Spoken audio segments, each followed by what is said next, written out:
Okay, so today we're doing a deep dive into this essay by Jose Fernando Costa, and it's about something kind of unexpected. Yeah. You know how Dark Souls is known for being like insanely hard? Oh, yeah, definitely. Well, he argues that playing it might actually be good for helping us like regulate our emotions. Uh-huh. Interesting. Okay. Yeah, so he starts off with this story about how he'll be just walking around, going about his day, and all of a sudden he's mentally dodging attacks. Whoa, really? Like he's back in the game. It's like his brain is still in Dark Souls mode, even though he's not playing.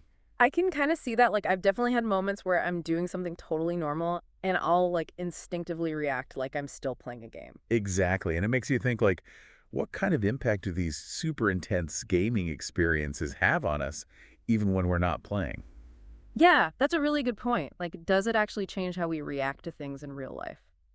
Right. And the essay goes on to talk about this thing called flow state, which I think is super fascinating. Oh, yeah. Flow state is key here. I know I've definitely felt it before, like when I'm really into something, but I've never really connected it to a game like Dark Souls. So, flow state is that feeling where you're completely absorbed in what you're doing. You lose track of time, you're totally focused, and everything just feels effortless. Like you're just in the zone. Exactly, you're in the zone, and Jose compares it to those times in Dark Souls when you're perfectly in sync with a boss's attacks. Every move they make. Oh, yeah, I can picture that. You're not even thinking about it, you're just reacting, and it's like you're dancing with the boss. It's a great way to put it. It's like a dance. And he also talks about how he experiences a similar state when he's coding. Oh, that makes sense. Yeah, I mean, a lot of us who work with complex systems can relate to that feeling of being totally immersed in the code. Like solving a puzzle. Exactly. And when you finally crack it, that feeling of accomplishment is amazing. And it's not just about gaming or coding. I think flow state can happen in any activity that demands intense focus and engagement.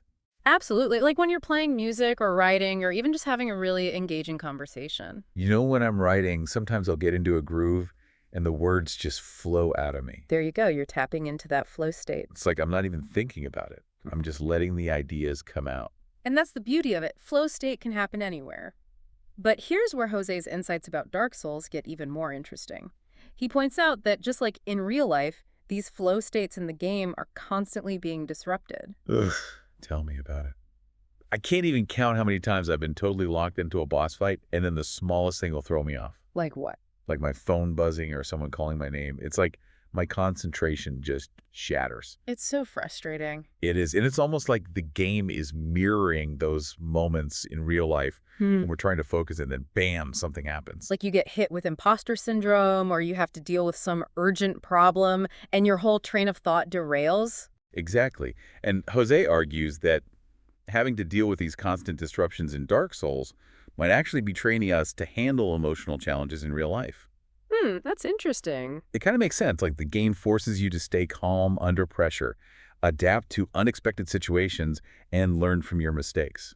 Those are all essential skills for dealing with the ups and downs of life. Right, so maybe playing a game like Dark Souls is actually making us more resilient. It's a cool idea, and it challenges how we usually think about video games. Like maybe these really difficult games are actually good for us in a way. Like they're training our brains to be more adaptable and emotionally resilient. It's definitely something to think about. And it makes me wonder about all the other things we do that might be shaping our emotional responses without us even realizing it. It's a whole new way of looking at our Hmm. experiences, both in the virtual world and in real life. And who knows what else we might discover about how these experiences are shaping our emotional landscape. Yeah, it's definitely an area ripe for exploration. Fascinating. That's for sure. Thanks for joining me for this deep dive. It was a fascinating conversation. My pleasure. Until next time, keep diving. It's